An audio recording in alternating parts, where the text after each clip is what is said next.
Thank you, and thank all of you for being here. I've had the opportunity, I think, to have almost all of you in my office on occasion, and I think those meetings have been as productive as any as I've had, since I've been here.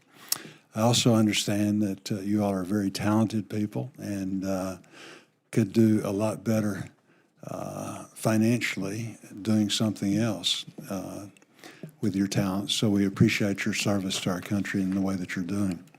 Dr. Bhattacharya, the IDEA program has played a critical role in expanding NIH-supported research in states like Arkansas that have historically received a smaller share of federal biomedical research funding. Many of these same states face some of the nation's highest rates of chronic disease and adverse health outcomes. Can you discuss the impact of the IDEA program that it's had on strengthening research capacity, improving health outcomes in these states, and how NIH can continue to ensure that the benefits of scientific innovation and economic growth reach communities across the heartland? Senator, the IDEA program is such an important program for exactly the reason you said.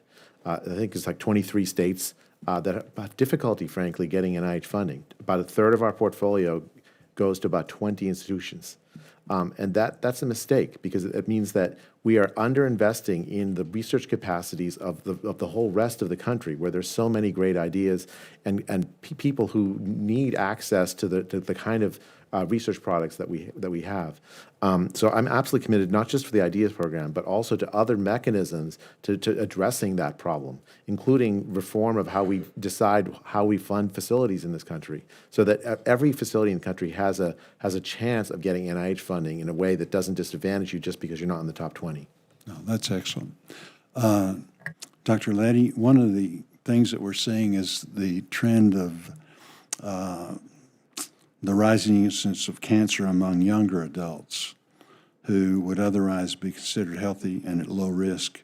Can you tell us a little bit, I know you all are working on this problem, can you tell us a little bit about what the Cancer Institute is doing to better understand the factors driving this, and what research initiatives are underway to identify potential causes and prevention strategies, how we can help you with that? I think you have accurately identified what is a problem that many of us in the cancer community are aware of. I would say while there are several cancers that we are following with respect to increasing incidence in young people, the one that most captures my attention is colorectal cancer, because that's a cancer where we've actually seen an increase in cancer mortality in young people, not just cancer diagnosis. So we have several avenues. One is in our population science efforts, we are trying to identify, are there any tags, are there any features of people getting this that are different from other people? I have to say, so far it's been a puzzling problem, and it's difficult to assign a single cause. You might think, oh, it's obesity. Well, it's not so simple. It's really probably not connected to obesity. We do know that colorectal cancer notoriously has environmental cues, so there may well be environmental cues, but we have not identified those yet. Among some of these cues is the microbiome. There's some very interesting research, some of it funded by the National Cancer Institute, indicating there might be particular microorganisms that contribute to this, particularly in young people. This is very early research. We need to, I would say, solidify that.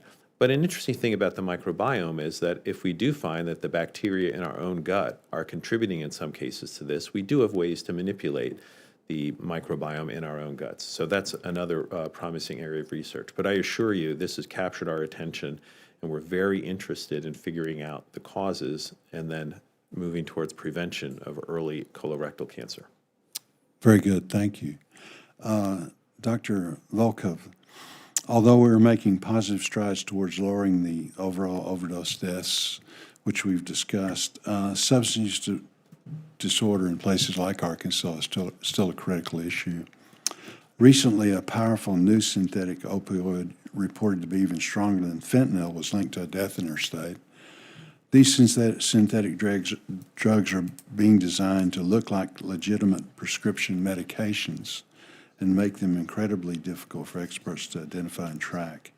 Can you share how NIH drug abuse will ensure that federal research resources continue to adapt quickly enough to help our states tackle these things. And then the other thing along, very quickly, well, go ahead. Yeah, no, we have a multi-pronged approach to address it because the problem of synthetic drugs is per se not new, it's just getting worse and it's here to stay. So, and it is basically chemistry to try to maximize how addictive a drug can be and actually rapidly also gain competition with the others in the market. So we are, number one, assessing the emergence of what drugs are occurring across the country.